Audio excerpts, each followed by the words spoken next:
tinokuchingamidzai kuchechi yeChrist Embassy yepamhepo yatinoita muchishona. Iko zvino hapachina chikonzero chokupedza svondo rose usina kupinda chechi, nokuti painopindwa unenge usipo, kuda wakanga uri kubasa pakaenda vamwe kuchechi, kuda wakanga uri parwendo, kuda chechi yeChrist Embassy haisati yakuwanikwa kwaunogara, kana kuti unofarira hako kudzidza shoko raMwari nechishona. Ino ndiyo yave chechi yako. Chipinda tinamati. Haleluya. Tinosangana zvekare pamunamato wedu weChrist Embassy tichivimba zvekare senguva yose kuti makava nesvondo rakanaka, uye kuti makagona kunge muri kufamba nesu pazvidzidzo zvose zveRhapsody zvatinokutumirai zuva rimwe nerimwe. Ndinovimba zvekare kuti zvidzidzo zvakabuda pazuva guru rekunamata makagona kuzviwana, makagona kuzviteerera, kuti zvimwe zvacho takatokutumirai. Haleluya.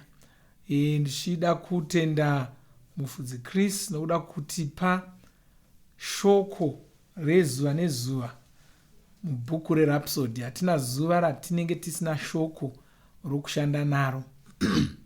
Ndoda zvakare kuti makorokoto takapinda mumwedzi wa10 guru, mwedzi mutsva. Haleluya. Ndoda kuti tibve tapinda muchidzidzo chedu chanhasi chatinotora zvekare mubhuku redu reRhapsody. Kwanzi tora nyasha dzose dzaunoda. Haleluya. Tora nyasha dzose dzaunoda.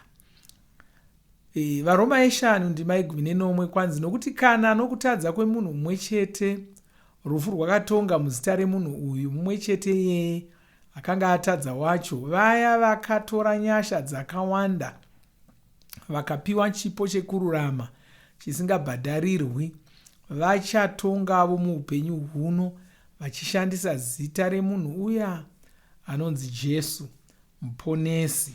Haleluya. Mufudzi Kristu oendera mberi vachititsanangurira. Kwaye mundima iyi mune shoko rinoti kutora. Shoko iri rinoturikirwa kubva kushoko rechiGiriki.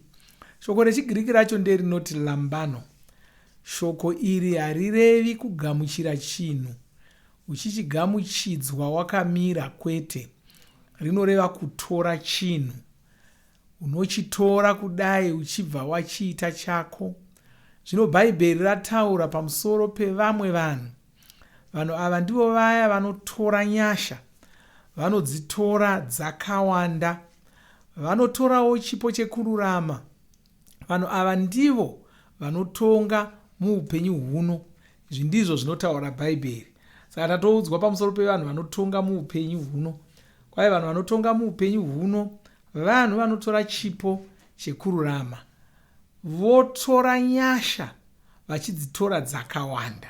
Saka ndo vanhu vanotonga ivavo, vanotora chipo chokururama votora nyasha asi vachidzitora dzakawanda. Ukaita zvinhu zviviri izvozvo uchatonga muupenyu huno.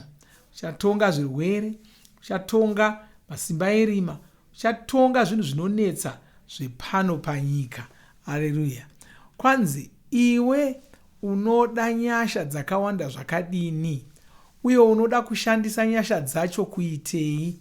Ishe vari kuti kwauri, tora hako nyasha dzacho, tora dzose dzaunoda. Izvi zvinotirangaridza mamwe mashoko aPauro akanga ari kutaura kuna Timoti.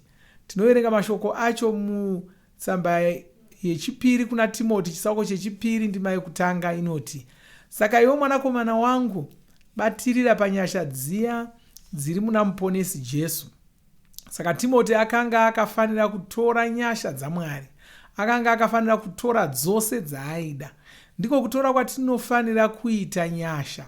Tinofanirawo kutora kururama kwaMwari, asi takatopimirwa kururama uku. Munhu wose anopiwa kururama kwakainzana nekwevamwe.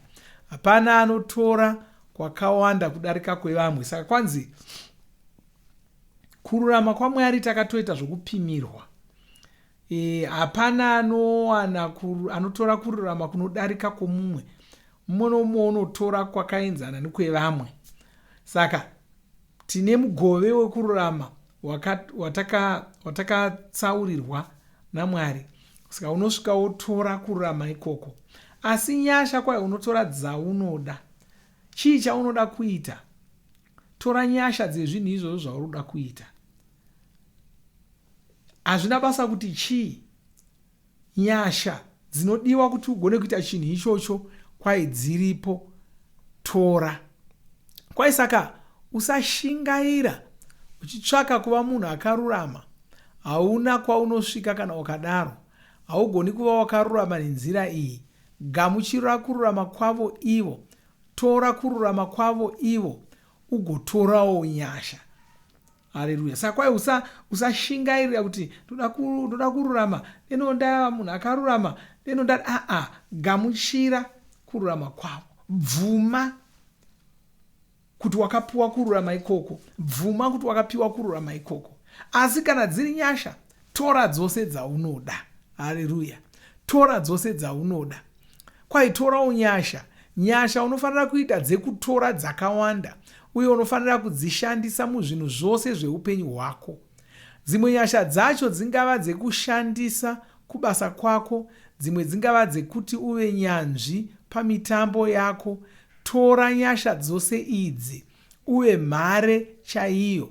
Vanhu vanofanira kusvika pakushamiswa newe. Izvozvo ndizvo zvaunoshuvirwa naMwari. Mwari vanoshuvira kuti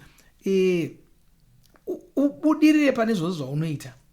Vanoshuva kuti uve mhare pazvinhu zvese.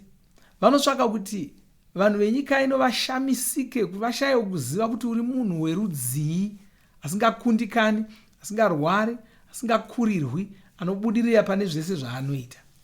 Upenyu hwo huriko, zvinogoneka. Ndo zvatakavigirwa naIshe Jesu muponesi. Saka zvitore.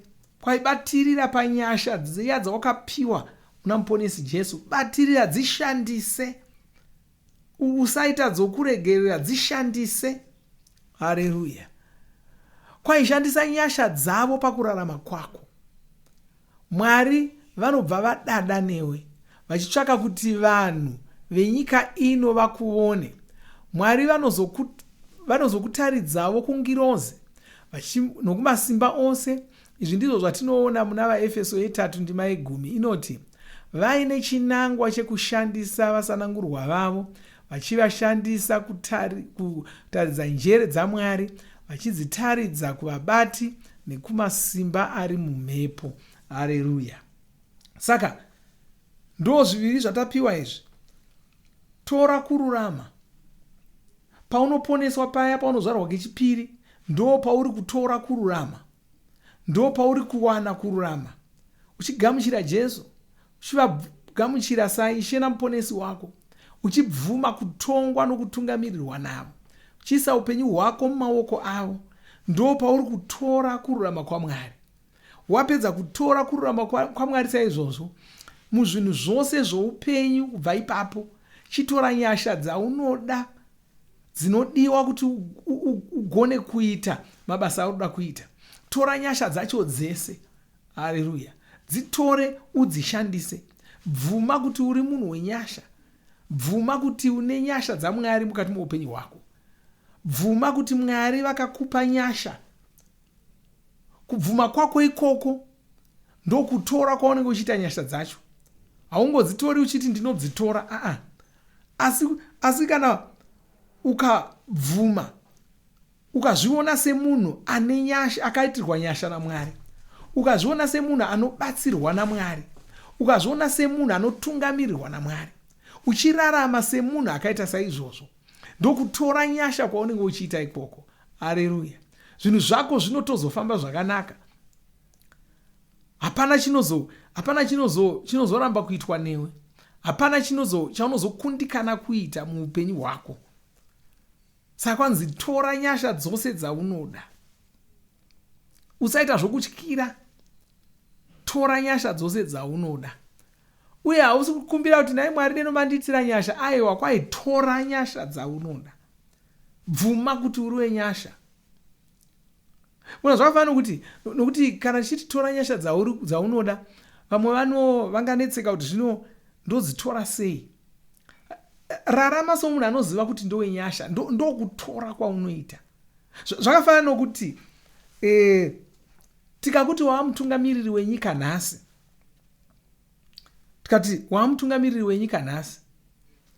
zvinoreva kuti une masimba awava nawo, okutonga nyika. Unofanira kutora masimba iwayo washandise, nokuti ndiwo akutonga, ndiwo apanyanga. Unofanira kutora masimba iwayo, asi unoatora sei? Hapana paunonosvika uchinoanokora uchiti masimba aya ndeangu. Zvatechireva paunoda kuti rarama semunhu anoziva kuti ndiye aamutungamiriri wenyika. Ndo zvatiri kutaura izvo, ndokutora kwaunoita. Saka uchagara ipapo, pakaita dambudziko, hautangi kupererwa namazano. Rarama, ita zvinhu zvako somunhu anoziva ndini mutungamiriri wenyika. Kana pane bopo tichiti chinyararai, ndakutaura zvinofanira kuchiitwa inini. Ndozvindiwa nomunhu anoziva ndiye mutungamiriri. Chimunyararai mese, ndakukudzai zvinoitwa. Haleluya. Pakaita dambudziko, shandisa masimba aunawo. Aiwa, indai munosunga vanhu, indai munobvisa vanhu, ipai zvinhu izvi kuvanhu. Shandisa masimba ako. Panodiwa mutemo, shandisa mutemo iwoyo. Uri kurarama nokushanda semunhu anoziva kuti mutungamiriri wenyika. Saka ndizvo zvaunoita panyasha. Rarama semunhu anoziva kuti une nyasha dzaMwari. Zvinhu zvikada kuita sezvooma, hauchapapariki nokunetseka kuti aiwa, ini ndiri wenyasha. Kuda pane chaungatsvaka basa, kana kuti urikuda kuti mabasa ako abudirire, asi zviri kuita sokuti haasi kubuda zvakanaka. Unoti aiwa, inini ndiri munhu akaropafadzwa. Ini ndiri munhu akaitirwa nyasha naMwari. Zvinhu zvangu zvinofamba. Zvandiri kutengesa zvinotengwa. Vanhu vanouya kumusika wangu. Vanouya vachimhanyidzana. Zvinhu zvangu zvinoita. Saka hauri moyo. Haupererwi namazano. Hautyiri. Unorarama semunhu anoziva kuti ini ndine nyasha. Hazvigoni kuti zvinhu zvangu zvisafamba zvakanaka. Hazvigoni kuti zvinhu zvangu zvisatengwa. Hazvigoni kuti musika wangu ufe. Hazvigoni izvozvo. Hazvigoni kuti vana vangu vaparadzwe. Hazvigoni kuti ndirware. Chii chauri kuita? Uri kutora nyasha dzako. Uri kushandisa masimba wakapiwa. Uri kushandisa nyasha dzawakapiwa.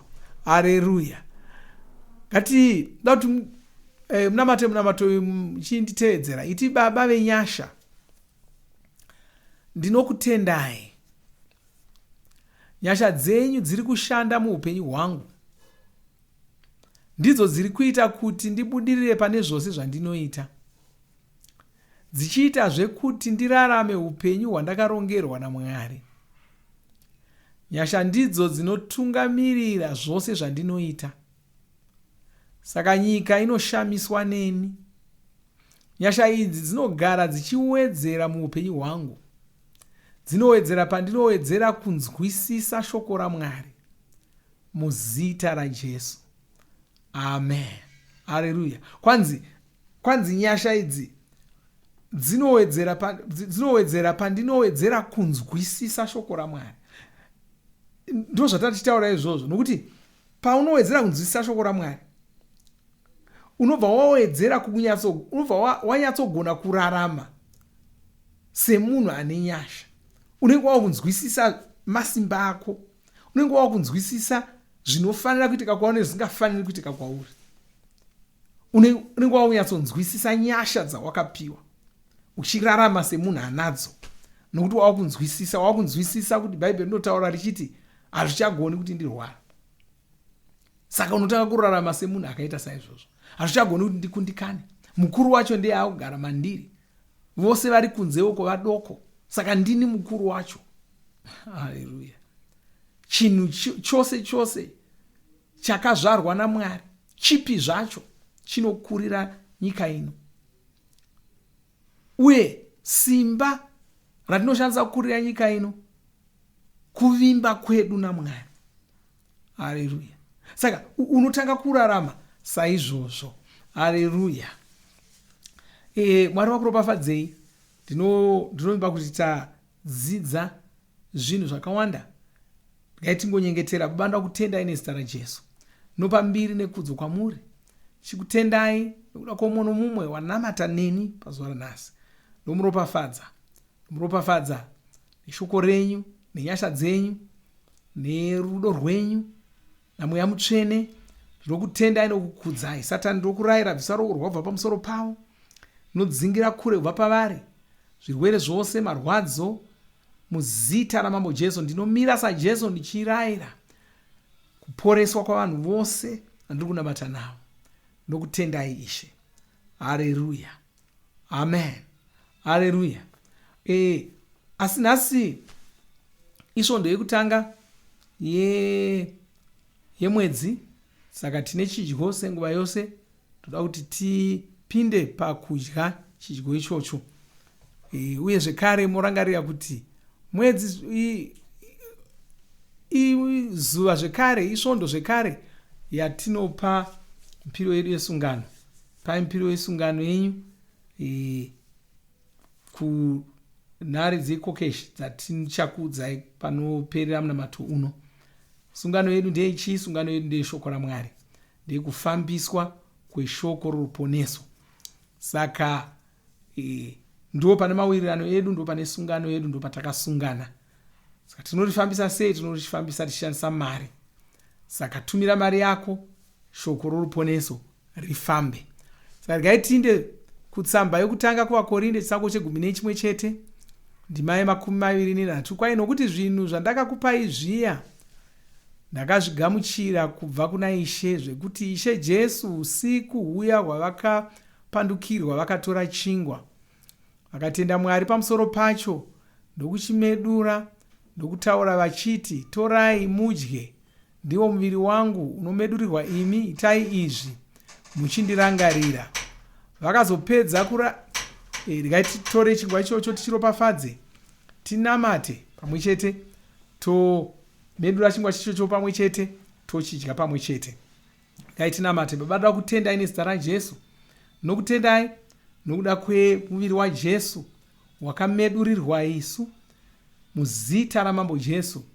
Tinokutendai kuti tinosangana saizvozvi tichimedura chingwa ichochi, tichipupura patinoita izvozvi, kuti tava nhengo dzomuviri wamuponesi Jesu. Zvichagoni kuti tirware, zvichagoni kuti tikurirwe, zvichagoni kuti tikundikane muzita raJesu. Tinoropafadza chingwa ichochi patinochimedura tichichidya muzita raJesu. Amen. Vanoda kuti timedure chingwa ichocho tochidya pamwe chete. Haleluya.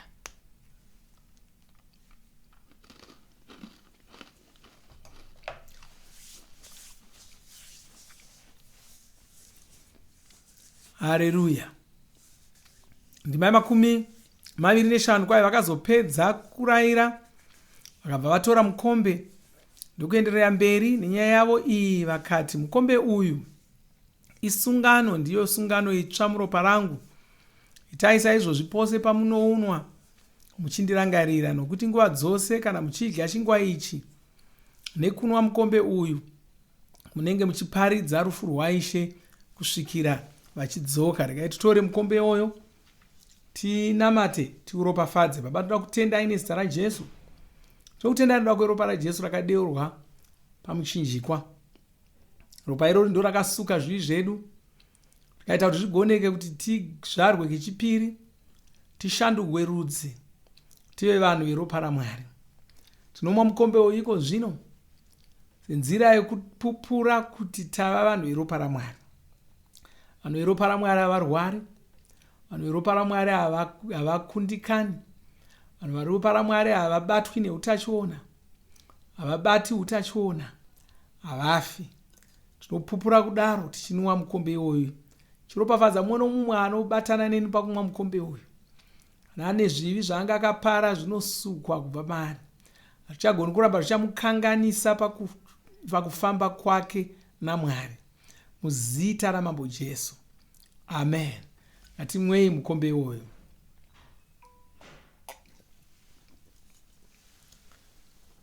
Haleluya. Ngatingotora nguva yekutenda Mwari tichivarumbidza. Baba, toda kutenda ine zita raJesu. Maloti majimaria libra zote maligranda listraka brojeda leroti abragonda gilia straka magento le progadraka diosi agilia santemora la bonde kadramia shalabangas dromia kazilia. Baba, tinokutendai. Tinokutendai nezvamakatitira. Tinokutendai nokuda kwaIshe Jesu. Tinokutendai noupenyu hutsva hwamakatipa. Tinokutendai tava kukurira zvinhu zvose zvatinosangana nazvo muupenyu. Tinopa mbiri nekudzo kwamuri muzita raMambo Jesu, amen. Haleluya. Zvakanaka. Ngatisangane zvekare musvondo rinouya tichidzidza shoko raMwari saizvozvi tichinamata pamwe chete. Mwari vakuropafadzei, amen.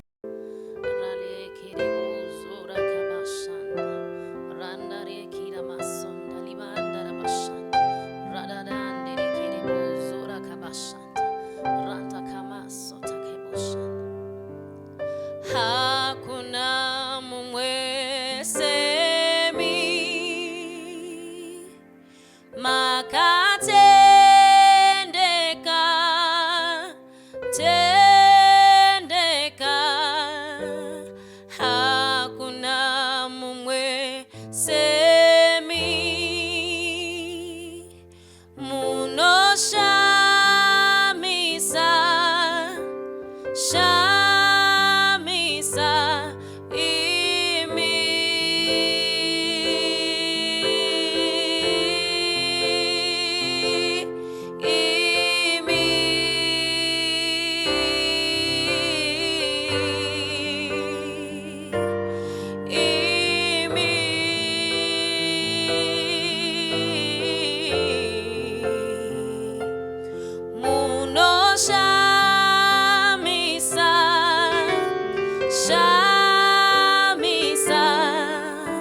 matenga emura nyika yokudai Mwari muri vakuru.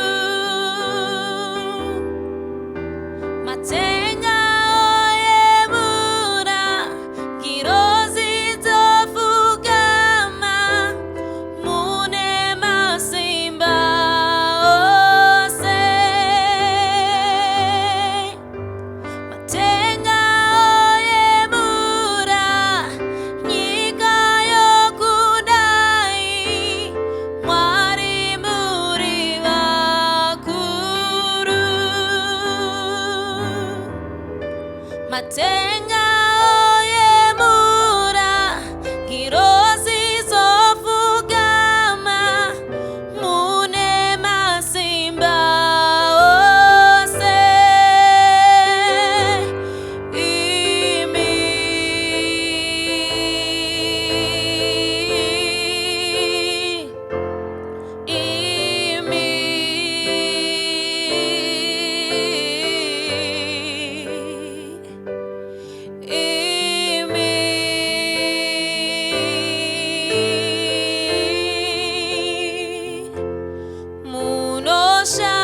Munoshamisa shamisa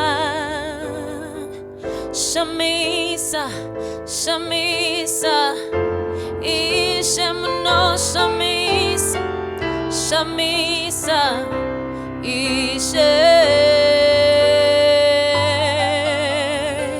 shamisa shamisa Ishe munoshamisa shamisa Ishe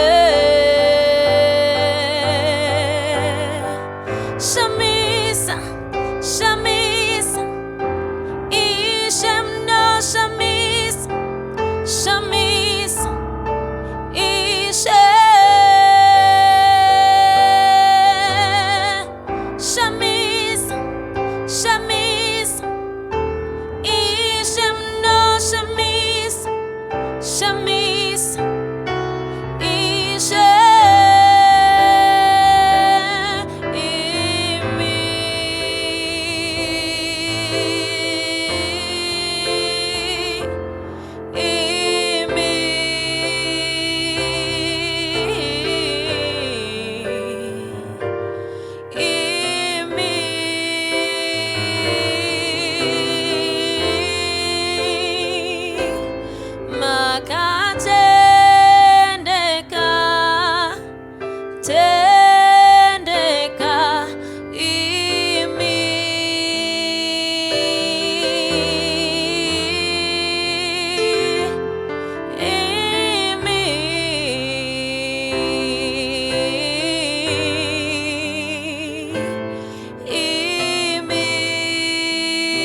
semi no kurumbisai ishewe matishe.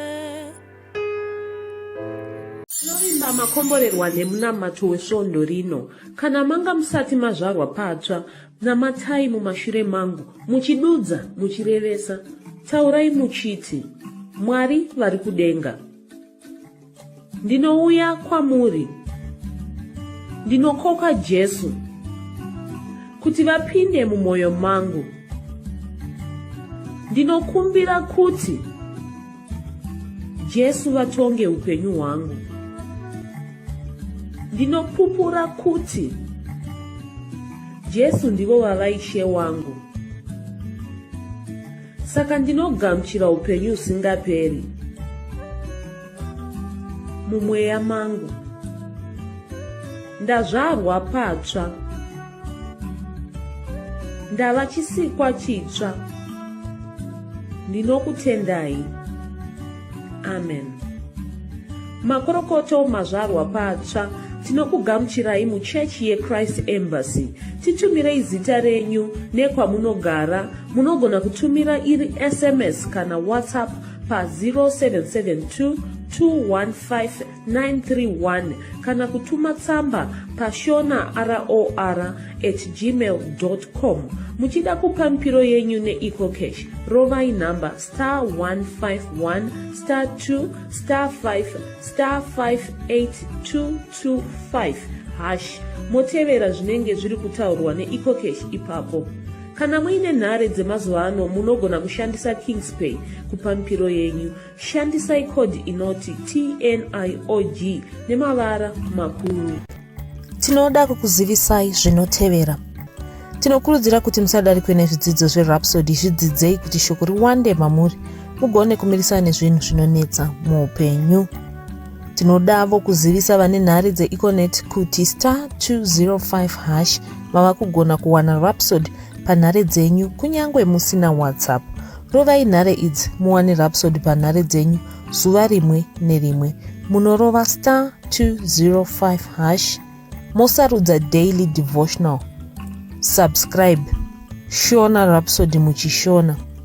Munamato uno munoubata pa WhatsApp, pa radio, pa YouTube panoti Shona Online Church, pa www.ce-shonachurch.org nepa vcc.rhapsodyofrealities.org.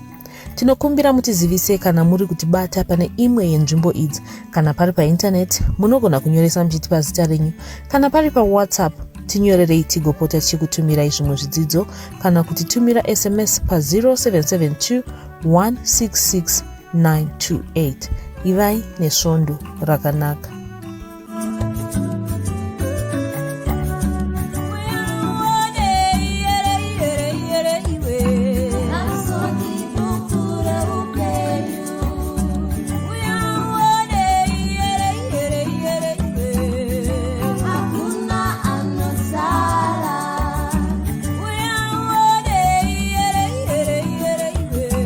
Rhapsody,